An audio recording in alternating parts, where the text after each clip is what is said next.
ದಸರಾ ಅಂದರೆ ಸಾಕು ನಾಡಹಬ್ಬ, ಚಾಮುಂಡೇಶ್ವರಿ ತಾಯಿ ಎರಡು ಒಟ್ಟೊಟ್ಟಿಗೆ ಕಣ್ಣ ಮುಂದೆ ಬರುತ್ತೆ. ಹಾಗಾದರೆ ದಸರಾ ಯಾವಾಗ ಪ್ರಾರಂಭವಾಯಿತು, ಯಾರಿಂದ ಪ್ರಾರಂಭವಾಯಿತು ಅನ್ನೋದನ್ನು ತಿಳಿಯೋಣ.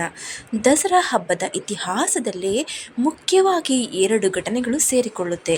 ಅವುಗಳಂದರೆ ರಾಕ್ಷಸ ಮಹಿಷಾಸುರನ ಮೇಲೆ ತಾಯಿ ದುರ್ಗಾದೇವಿಯ ವಿಜಯ ಒಂದಾದರೆ, ಮತ್ತೊಂದು ದುಷ್ಟ ರಾಜ ರಾವಣನ ಮೇಲೆ ಶ್ರೀರಾಮನ ವಿಜಯ. ಈ ವಿಜಯ ಕೆಟ್ಟದ್ದರ ಮೇಲೆ ಒಳ್ಳೆಯದರ ಗೆಲುವನ್ನು ಸೂಚಿಸುತ್ತೆ. ಮೈಸೂರು ದಸರಾ ಕೂಡ ವಿಶೇಷವಾಗಿ ಒಡೆಯರ್ ಅವರ ಕಾಲದಲ್ಲಿ ರಾಜ ಮನೆತನದ ಮತ್ತು ಜನಪದ ಸಂಪ್ರದಾಯಗಳೊಂದಿಗೆ ಒಟ್ಟೊಟ್ಟಿಗೆ ಬೆರೆತು ಅದ್ಧೂರಿಯಾಗಿ ಆಚರಣೆಗೆ ಒಳಗೊಳ್ಪಡುತ್ತದೆ. ದುರ್ಗಾದೇವಿಯ ವಿಜಯ ದಸರಾದ ಪೌರಾಣಿಕ ಕಥೆಗಳೊಂದಿಗೆ ಬೆರೆತುಕೊಂಡಿದೆ. ನವರಾತ್ರಿಯ ಕೊನೆಯಲ್ಲಿ ಮಹಿಷಾಸುರನೆಂಬ ರಾಕ್ಷಸನನ್ನು ದುರ್ಗಾದೇವಿ ವಧಿಸುತ್ತಾಳೆ. ಈ ವಿಜಯ ಅಂತಿಮವಾಗಿ ದುಷ್ಟ ಶಕ್ತಿಗಳ ಮೇಲೆ ಒಳ್ಳೆಯ ಶಕ್ತಿಗಳು ಗೆಲುವು ಸಾಧಿಸುತ್ತವೆ ಅನ್ನೋದರ ಸೂಚನೆ. ಮತ್ತೊಂದು ಘಟನೆಯ ಪ್ರಕಾರ ಶ್ರೀರಾಮನ ವಿಜಯ. ರಾಮಾಯಣದಲ್ಲಿ ಸೀತೆಯನ್ನು ಅಪಹರಿಸಿದ ಲಂಕೆಯ ರಾಜ ರಾವಣ. ಈ ವಿಷಯ ನಮಗೆಲ್ಲ ತಿಳಿದೇ ಇದೆ. ಶ್ರೀರಾಮನು ತನ್ನ ಸೈನ್ಯದ ಸಹಾಯದಿಂದ ರಾವಣನನ್ನು ಸಂಹರಿಸ್ತಾನೆ. ಈ ವಿಜಯವನ್ನು ಸಂಭ್ರಮಿಸುವ ಪ್ರತೀಕವಾಗಿ ದಸರಾವನ್ನು ಆಚರಿಸಲಾಗುತ್ತೆ. ಸ್ನೇಹಿತರೆ, ಮೈಸೂರು ರಾಜಮನೆತನದ ಪ್ರಾಮುಖ್ಯತೆ ಈ ದಸರಾದಲ್ಲಿ ಬಹಳಷ್ಟಿದೆ. ಒಡೆಯರ್ ರಾಜರ ಆಳ್ವಿಕೆಯಲ್ಲಿ ದಸರಾವು ರಾಜಮನೆತನದ ಸಂಪ್ರದಾಯಗಳೊಂದಿಗೆ ಬೆಳೆಯುತ್ತೆ. ಚಿಕ್ಕದೇವರಾಜ ಒಡೆಯರ್ ಅವರು ದಸರಾ ಸಂಪ್ರದಾಯಗಳನ್ನು ಪುನರುಜ್ಜೀವನಗೊಳಿಸುತ್ತಾರೆ. ಇದರಲ್ಲಿ ನಗಾರಿ, ನೌಬತ್ ಮತ್ತು ನಿಶಾನ್ನಂತಹ ಸೇನಾ ಚಿಹ್ನೆಗಳ ಮೆರವಣಿಗೆ ಕೂಡ ಸೇರಿಕೊಳ್ಳುತ್ತೆ. 18ನೇ ಶತಮಾನದಲ್ಲಿ ರಾಜಕೀಯ ಗೊಂದಲಗಳ ನಂತರ ದಸರಾಗೆ ಕೃಷ್ಣರಾಜ ಒಡೆಯರ್ ಅವರು ಆಧುನಿಕ ರೂಪವನ್ನು ಕೊಡ್ತಾರೆ. ಕೃಷ್ಣರಾಜ ಒಡೆಯರ್ ಅವರು ಸಿಂಹಾಸನಕ್ಕೆ ಬಂದ ನಂತರ ದಸರಾ ಮತ್ತೆ ಮಹತ್ವವನ್ನು ಪಡೆಯುತ್ತೆ. ಚಾಮರಾಜ ಒಡೆಯರ್ ಅವರ ಆಳ್ವಿಕೆಯಲ್ಲಿ ದಸರಾಗೆ ಯುರೋಪಿಯನ್ ಶೈಲಿಯ ಸ್ಪರ್ಶ ನೀಡಿ ಹೊಸ ಮಾರ್ಗಗಳನ್ನು ಪರಿಕಲ್ಪನೆ ಮಾಡಲಾಗುತ್ತೆ. ಇನ್ನು ಜಯಚಾಮರಾಜ ಒಡೆಯರ್ ಅವರ ಕಾಲದಲ್ಲಿ ದಸರಾ ಉತ್ತುಂಗವನ್ನು ತಲುಪುತ್ತೆ. ಇದರಿಂದ ಜಗತ್ತಿನಾದ್ಯಂತ ಜನರು ಆಕರ್ಷಿತರಾಗ್ತಾರೆ. ಇಂದಿಗೂ ಇದನ್ನು ನಾಡಹಬ್ಬ ಅಥವಾ ರಾಜ್ಯೋತ್ಸವ ಅಂತಾನೇ ಆಚರಿಸಲಾಗುತ್ತೆ.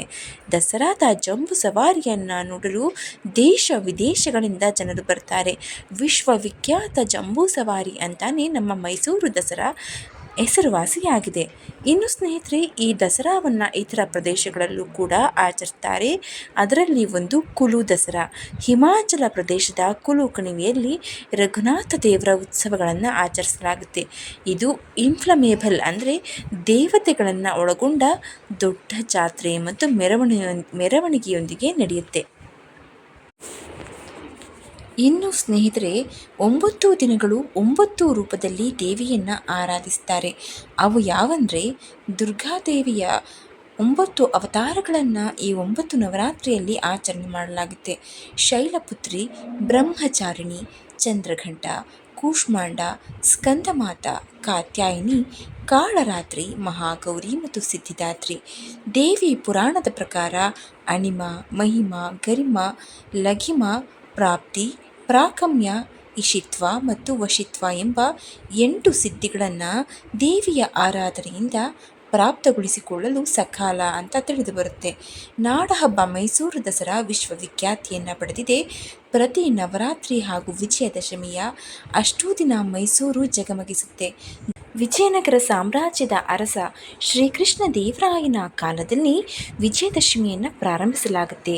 ಈ ವೇಳೆ ಶೌರ್ಯ ಪರಾಕ್ರಮಗಳ ಪ್ರದರ್ಶನ, ಕಲೆ ಸಾಹಿತ್ಯಗಳಿಗೆ ವೇದಿಕೆ, ಸಂಗೀತ, ನೃತ್ಯ ಮತ್ತು ಸಂಸ್ಕೃತಿ ಪ್ರದರ್ಶನಕ್ಕೆ ಅವಕಾಶ ಸೇರಿದಂತೆ 10 ದಿನಗಳ ಕಾಲ ಅದ್ಧೂರಿಯಾಗಿ ಆಚರಣೆ ನಡೆಸುತ್ತಾ ಬರಲಾಗ್ತಾ ಇದೆ.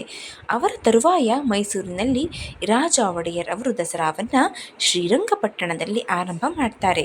ಮುಮ್ಮಡಿ ಕೃಷ್ಣರಾಜ ಒಡೆಯರ್ ಅವರ ಕಾಲದಲ್ಲಿ ಅಂದರೆ 1799ರಲ್ಲಿ ಒಡೆಯರ್ ತಮ್ಮ ಕೇಂದ್ರ ಸ್ಥಾನವನ್ನು ಶ್ರೀರಂಗಪಟ್ಟಣದಿಂದ ಮೈಸೂರಿಗೆ ವರ್ಗಾಯಿಸಿಕೊಳ್ತಾರೆ. ನಂತರ ದಸರಾ ದಸರಾ ಆಚರಣೆಗಳು ಯಥಾ ಪ್ರಕಾರ ಮೈಸೂರಿನಲ್ಲಿ ಪ್ರಾರಂಭವಾಗುತ್ತೆ. ಜಂಬೂ ಸವಾರಿ ಆರಂಭಕ್ಕೂ ಮುನ್ನ ಶುಭ ಕುಂಭ ಲಗ್ನದಲ್ಲಿ ಅರಮನೆಯ ಬಲರಾಮ ದ್ವಾರದಲ್ಲಿ ನಂದಿ ಧ್ವಜಕ್ಕೆ ಮೊದಲು ಪೂಜೆ. ಚಿನ್ನದ ಅಂಬಾರಿಯಲ್ಲಿ ವಿರಾಜಮಾನಳಾದ ತಾಯಿ ಚಾಮುಂಡೇಶ್ವರಿ ದೇವಿಗೆ ಪುಷ್ಪಾರ್ಚನೆ ಸಲ್ಲಿಸಲಾಗುತ್ತೆ. ಆ ಬಳಿಕ 28 ಕುಶಾಲ ತೋಪುಗಳ ಗೌರವವನ್ನು ಸಮರ್ಪಣೆ ಮಾಡಲಾಗುತ್ತೆ. ಅಲ್ಲಿಂದ ಅರಮನೆ ಆವರಣದಲ್ಲಿ ವಿಜಯದಶಮಿಯ ಅತ್ಯಾಕರ್ಷಕ ಮೆರವಣಿಗೆಗೆ ಚಾಲನೆ ದೊರೆಯುತ್ತೆ. ಜಂಬೂ ಸವಾರಿಯು ಅರಮನೆ ಆವರಣದಿಂದ ಬನ್ನಿ ಮಂಟಪದವರೆಗೆ ನಡೆಯುತ್ತೆ. ಅಂಬಾರಿ ಹೊತ್ತ ಬಲರಾಮನ ಜೊತೆಗೆ ಪೊಲೀಸ್ ಬ್ಯಾಂಡ್ನ ಆಕರ್ಷಕ ತಾಳವಾದ್ಯಗಳು ಕಳೆಗಟ್ಟುತ್ತವೆ. ಅಂಬಾರಿ ಹೊತ್ತ ಆನೆಯ ಜೊತೆಗೆ ಪೊಲೀಸ್ ಬ್ಯಾಂಡ್ನ ಆಕರ್ಷಕ ತಾಳವಾದ್ಯ ಕಳೆಗಟ್ಟುತ್ತೆ. ಅಲ್ಲದೆ ಕಂಸಾಳೆ ಕುಣಿತ, ಕಲಾ ತಂಡಗಳ ನೃತ್ಯ ಪ್ರದರ್ಶನಗಳ ಜೊತೆಗೆ ಸ್ತಬ್ಧ ಚಿತ್ರಗಳು ಎಲ್ಲರ ಗಮನವನ್ನು ಸೆಳೆಯುತ್ತೆ. ಇದರ ವೀಕ್ಷಣೆಗೆ ಸಾವಿರಾರು ಸಂಖ್ಯೆಯಲ್ಲಿ ಜನ ಸೇರ್ತಾರೆ. ಸ್ನೇಹಿತರೆ, ಮೈಸೂರಿನಲ್ಲಿ ಅಷ್ಟೇ ಅಲ್ಲದೆ ಕರ್ನಾಟಕದಲ್ಲಿ ಇತರ ಭಾಗಗಳಲ್ಲೂ ಕೂಡ ದಸರಾ ಆಚರಣೆ ಮಾಡಲಾಗುತ್ತೆ. ಅದರಲ್ಲಿ ಮುಖ್ಯವಾದದ್ದು ಮಡಿಕೇರಿ ದಸರಾ ಕೂಡ ಅಷ್ಟೇ ವಿಭಿನ್ನವಾಗಿ ಆಚರಣೆ ಮಾಡಲ್ಪಡುತ್ತದೆ. ಮಹಾಲಯ ಅಮಾವಾಸ್ಯೆಯ ಮಾರನೆಯ ದಿನದಂದು ಕರಗ ಹೊರಡುವುದರೊಂದಿಗೆ ದಸರಾ ಉತ್ಸವ ಆರಂಭವಾಗುತ್ತೆ. ಮಡಿಕೇರಿಯಲ್ಲಿ ಸುಮಾರು 200 ವರ್ಷದ ಇತಿಹಾಸವಿದೆ. ಮಡಿಕೇರಿ ದಸರಾಕ್ಕೂ ನವರಾತ್ರಿಯ ಮೊದಲನೆಯ ದಿನದಂದು 4 ಮಾರಿಯಮ್ಮ ದೇವಾಲಯದ ಪೂಜಾರಿಗಳು ಕರಗ ಕಟ್ಟುವ ಸಲಕರಣೆಗಳೊಂದಿಗೆ ನಗರದ ಹೊರವಲಯದಲ್ಲಿರುವ ಪಂಪಿನಕೆರೆ ಬಳಿ ತೆರಳಿ ಕರಗವನ್ನು ಕಟ್ಟುತ್ತಾರೆ. ಬಳಿಕ 9 ದಿನಗಳ ಕಾಲ ನಗರ ಪ್ರದಕ್ಷಿಣೆ ಮಾಡಿ ಪೂಜೆ ಸ್ವೀಕರಿಸಲಾಗುತ್ತೆ. ಇಲ್ಲಿಯ ಕರಗ ಕುಣಿತ ನೋಡಲು ಬಲು ಅಂದ. ದಸರೆಯ ದಿನದಂದು ಬನ್ನಿ ಮಂಟಪಕ್ಕೆ ತೆರಳಿ ಬನ್ನಿ ಕಡಿಯುವುದರೊಂದಿಗೆ ಕರಗ ಉತ್ಸವ ಮುಕ್ತಾಯಗೊಳ್ಳುತ್ತೆ.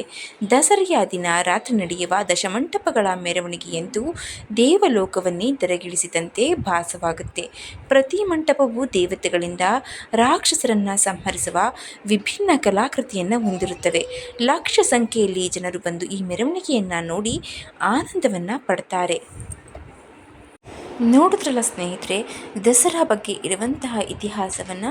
ಈ ಮಾಹಿತಿ ನಿಮಗೆ ಇಷ್ಟವಾಗಿದ್ದರೆ ದಯವಿಟ್ಟು ಶೇರ್ ಮಾಡಿ, ಲೈಕ್ ಮಾಡಿ. ವಿಡಿಯೋ ಬಗ್ಗೆ ನಿಮ್ಮ ಅನಿಸಿಕೆ ಅಭಿಪ್ರಾಯವನ್ನು ಕಮೆಂಟ್ ಬಾಕ್ಸ್ನಲ್ಲಿ ತಿಳಿಸಿ. ಚಾನಲ್ನ ಇನ್ನೂ ಸಬ್ಸ್ಕ್ರೈಬ್ ಮಾಡಿಕೊಂಡು ನೋಡ್ತಾ ಇದ್ದರೆ ದಯವಿಟ್ಟು ಸಬ್ಸ್ಕ್ರೈಬ್ ಮಾಡಿಕೊಂಡು ನೋಡಿ. ಪಕ್ಕದಲ್ಲಿರುವಂತಹ ಬೆಲ್ ಬಟನ್ ಒತ್ತಿ ಹೊಸ ವಿಡಿಯೋ ನೋಟಿಫಿಕೇಷನ್ಗಳಿಗಾಗಿ ಮುಂದಿನ ವಿಡಿಯೋದಲ್ಲಿ ಸಿಗೋಣ. ಧನ್ಯವಾದಗಳು.